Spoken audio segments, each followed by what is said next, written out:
Hello friends, मैं Ayush Jain welcome करता हूँ आपको आपके अपने चैनल एमबीबीएस एकेडमी इंदौर पे। और ये वीडियो जो है ये बिल्कुल अलग वीडियो है, हमारी कंप्यूटर की वीडियो नहीं है। This is the series revision for boards 2021 और इस सीरीज़ में हम साइंस के और दूसरे सब्जेक्ट्स के सारे चैप्टर्स जो हैं वो रिवाइज करने वाले हैं। This is a complete revision video, so don't think कि ये एक पर्टिकुलर एक्सप्लेनेशन होगा किसी चैप्टर का इस वीडियो में, क्योंकि this is just made for the revision कि आप बोर्ड्स के रिवीजन के लिए प्रिपेयर हो जाएं। तो उसके लिए ये वीडियो बनाई जा रही है। और अगर आपको चाहिए कि कोई एक टॉपिक या फिर कोई एक चैप्टर का एक्सप्लेनेशन होना चाहिए प्रॉपरली, तो please let me know in the comment. मैं आपको प्रॉपर एक्सप्लेनेशन भी दे दूंगा उस चैप्टर का। स्टार्ट करते हैं हम अभी यहाँ पे रिवीजन से, और मैं पहले स्टार्ट कर रहा हूँ इलेक्ट्रिसिटी चैप्टर से। फिजिक्स का चैप्टर है हमारा electricity chapter number 12। So let's start the revision without any delay. और पहला टॉपिक आता है इलेक्ट्रिसिटी चैप्टर का इलेक्ट्रिक चार्ज एंड करंट। इसमें इलेक्ट्रिक चार्ज हम देखते हैं। तो इलेक्ट्रिक चार्ज क्या होता है? किसी भी बॉडी के अंदर अगर इलेक्ट्रॉन्स का अमाउंट ज़्यादा होता है या फिर कम होता है तो that body is termed as electrically charged. तो अगर ऐसी बॉडी जिसमें इलेक्ट्रॉन ज़्यादा हैं, मतलब उसने इलेक्ट्रॉन गेन किए हैं, तो that body is termed as negatively charge body. और अगर कोई बॉडी ने इलेक्ट्रॉन लूज किए हैं, मतलब उसकी बॉडी में इलेक्ट्रॉन कम हुए हैं, that means that body is positively charged body। ऐसा यूनिट ऑफ इलेक्ट्रिक चार्ज देखें तो दैट इज कूलम्ब, सी से डिनोट करते हैं हम इसको।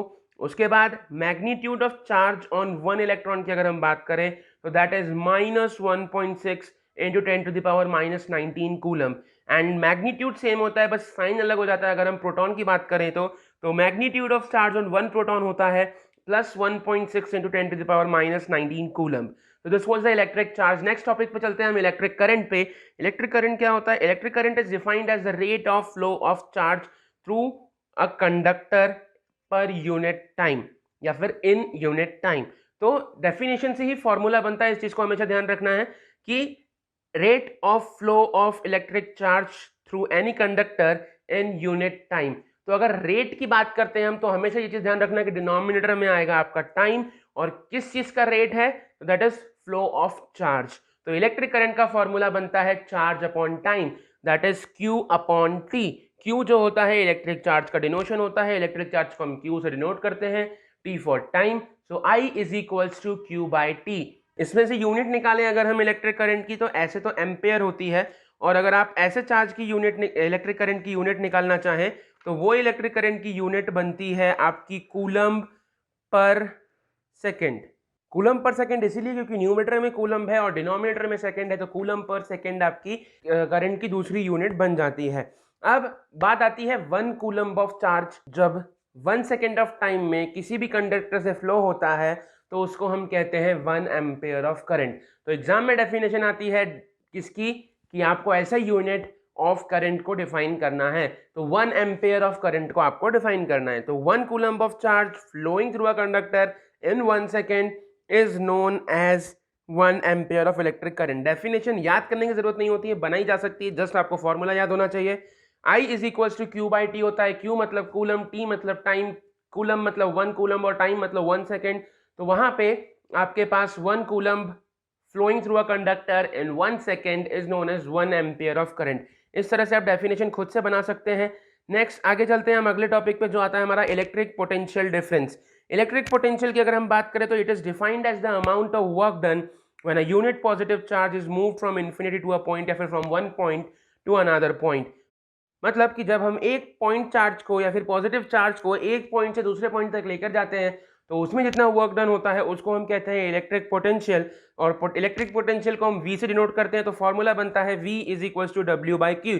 W for work done and Q for charge. जितने चार्ज को हम एक पॉइंट से दूसरे पॉइंट तक ले जाएंगे उसमें वर्क डन लगेगा, उसको हम इलेक्ट्रिक पोटेंशियल कहते हैं। V is equal to W by Q। इसकी ऐसा यूनिट होती है इलेक्ट्रिक पोटेंशियल की वोल्ट, इसीलिए हम इसको V से डिनोट करते हैं। अब इसकी यूनिट डिफाइन करने की देखते हैं। 1 वोल्ट को हम कैसे डिफाइन करेंगे, तो अगर फॉर्मूला में वैल्यूज रखें तो 1 volt is equal to 1 joule upon 1 coulomb. इससे आप डेफिनेशन बना सकते हो 1 volt of electric potential difference is defined as 1 joule of work done in moving 1 coulomb of charge from one point to another. सिर्फ आपको उसके फॉर्मूले से वैल्यूज लेनी है, 1 joule 1 coulomb, and define create करनी है 1 joule of work done in moving a point charge that is of 1 coulomb from one point to another. इस तरह से आप डेफिनेशन खुद से बना सकते हैं।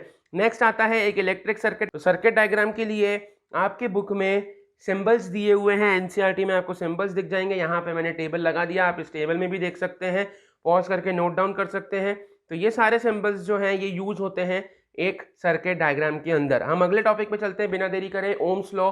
ओम्स लॉ जो होता है वो साइंटिस्ट साइमन ओम ने दिया था, फिजिसिस्ट ने 1827 में। उन्होंने रिलेशनशिप दिया था हमें करंट और पोटेंशियल डिफरेंस का, और ये हमको बताता है the electric current flowing through a conductor is directly proportional to the potential difference providing the physical conditions are constant. एक चीज और होती है जो बच्चे हमेशा मिस कर देते हैं इसमें, वो है आपका under all physical conditions constant. मतलब जो हमारी फिजिकल कंडीशंस होती हैं, टेम्परेचर, प्रेशर, ये सब कांस्टेंट होगा। डेफिनेशन एक बार वापस बोलते हैं हम, Ohm's law. According to Ohm's law the electric current flowing through a conductor is directly proportional to the potential difference providing the physical conditions are constant. इससे हमको मिलता है V directly proportional to I। Proportionality का sign हटता है तो एक constant आता है जिसको हम बोलते हैं R। तो V is equals to IR formula बन जाता है, एंड R जो होता है उसको हम कहते हैं resistance of the conductor. Next आता है रेजिस्टेंस क्या होता है। तो रेजिस्टेंस जो होता है एक ऐसा फेनोमेना है जो करंट के फ्लो को, चार्ज के फ्लो को एक सर्किट के अंदर अपोज करता है, रेजिस्ट करता है, उसको हम कहते हैं resistance. V is equals to IR से ही अगर हम रेजिस्टेंस का फॉर्मूला बनाते हैं तो वो बनता है R is equals to V upon I। Resistance की यूनिट की अगर हम बात करें तो वो होता है ओम। तो रेजिस्टेंस की यूनिट होती है ओम, उसका फॉर्मूला होता है R is equals to VI। एक फॉर्मूला याद रखो, आप उसको ट्रांसपोज करके अलग अलग फॉर्मूलेस क्रिएट कर सकते हो। तो V is equals to IR भी अगर आपने फॉर्मूला याद रख लिया है तो आपका काम आसान हो जाएगा। नेक्स्ट आता है कि कौन कौन से फैक्टर्स पे हमारा रेजिस्टेंस डिपेंड करता है। तो सबसे पहला फैक्टर जिस पे रेजिस्टेंस डिपेंड करता है वो होता है लेंथ ऑफ द कंडक्टर। जितना ज़्यादा लेंथ होगा कंडक्टर का उतना ही ज़्यादा रेजिस्टेंस होगा, क्योंकि करंट को उतना ही ज़्यादा डिस्टेंस ट्रेवल करना है तो रेजिस्टेंस बढ़ जाता है। Resistance is directly proportional to length. Next आता है resistance is inversely proportional to area of cross section. जितना ज़्यादा एरिया होगा कंडक्टर में, चार्ज उतना ही फ्री होगा ट्रैवल करने के लिए, तो इनवर्सली प्रोपोर्शनलिटी आती है रेजिस्टेंस की। तो resistance is inversely proportional to area of cross section. साथ में मटेरियल ऑफ द कंडक्टर पे भी रेजिस्टेंस डिपेंड करता है कि नेचर कैसा है मटेरियल का। नेक्स्ट अगर हम हमारे दो ऑब्जर्वेशंस को मिलाएं, R is directly proportional to L, R is inversely proportional to A, तो इससे मिलता है R is directly proportional to L by A। Proportionality sign हटाते हैं तो अगला आता है हमारे पास प्रोपोर्शनलिटी साइन हटाने के लिए कांस्टेंट जिसको हम बोलते हैं rho. R is equals to rho L by A। यहाँ पे रो क्या है, rho is termed as resistivity और ये एक कांस्टेंट ऑफ प्रोपोर्शनलिटी होता है। तो इसकी ऐसा यूनिट होती है ओम मीटर। रेजिस्टिविटी लेंथ पर, थिकनेस पर डिपेंड नहीं करती है, लेकिन नेचर ऑफ द सब्सटेंस पे डिपेंड करती है। हम आगे बढ़ते हैं अगले टॉपिक पे, रेजिस्टेंस के कॉम्बिनेशंस आ जाते हैं। रेजिस्टेंस को अगर आप एक कॉम्बिनेशन में लगाते हो, सर कंटिन्यूस लगाते हो, तो उसमें कौन कौन से केसेस बनते हैं। पहला केस बनता है रेजिस्टर्स इन सीरीज। रेजिस्टर्स को हम सीरीज में ज्वाइन करते हैं तो रेजिस्टेंस कैसा होता है, तो इसका पूरा एक डेरिवेशन है। डायग्राम में आप देखें मैंने 1 बाय 1 एंड टू एंड लगाया है, मतलब एक रेजिस्टेंस का एंड दूसरे रेजिस्टर के स्टार्टिंग पॉइंट से कनेक्टेड होता है।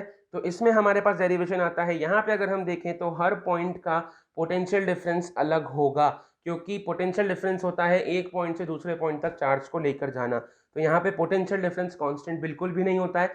V is equals to V1 plus V2 plus V3। V1 की वैल्यू अगर हम लिखें तो वो होता है V is equals to IR, तो उसके according V1 is equals to IR1, V2 is equals to IR2 and V3 is equals to IR3।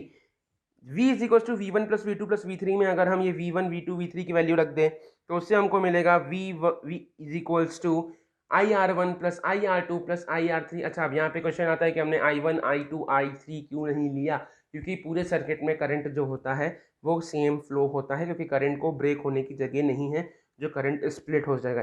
तो यहाँ पे I कॉमन आता है, V is equals to I into R1 plus R2 plus R3।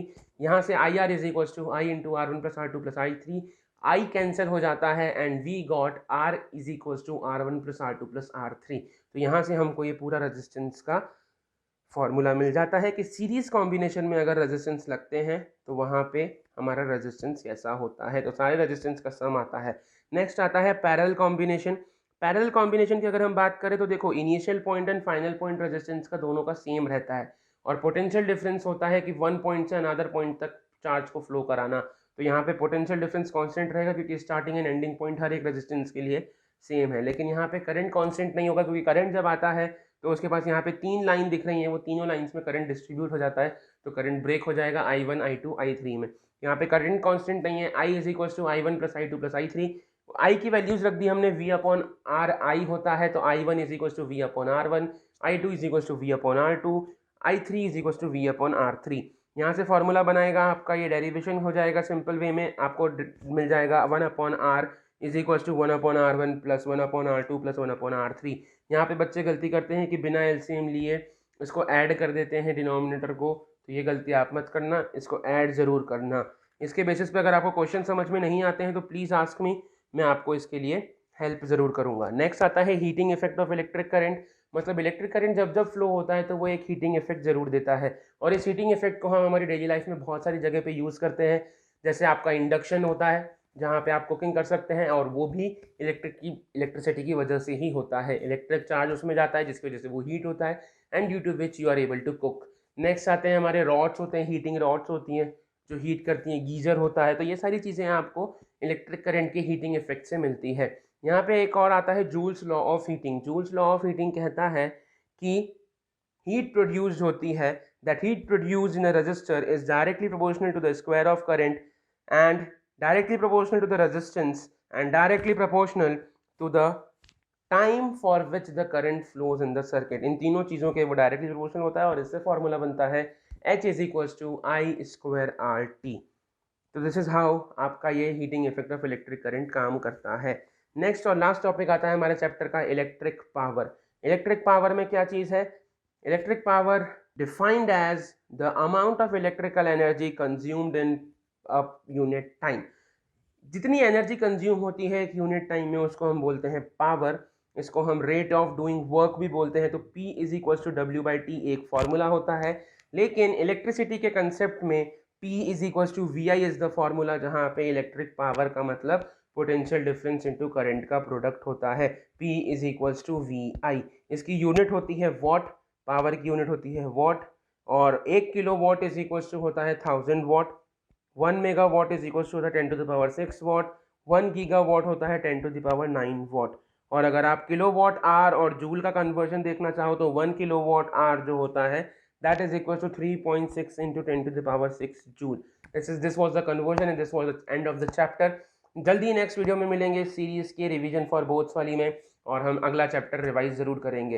Revision कैसा लगा वो बताना मुझे, कोई चेंजेस करने हो तो वो बताना, जिससे अगली रिवीजन में मैं वो चेंजेस को इम्प्लीमेंट करके आपको और अच्छे से समझा सकूं। कमेंट जरूर करना कैसा लगा, लाइक ज़रूर कर देना, और अपने फ्रेंड्स को शेयर जरूर करना ताकि उनका भी बेनिफिट हो कि वो लोग इस वीडियो को पढ़ के रिवाइज कर सकें। Thank you for watching the video, bye.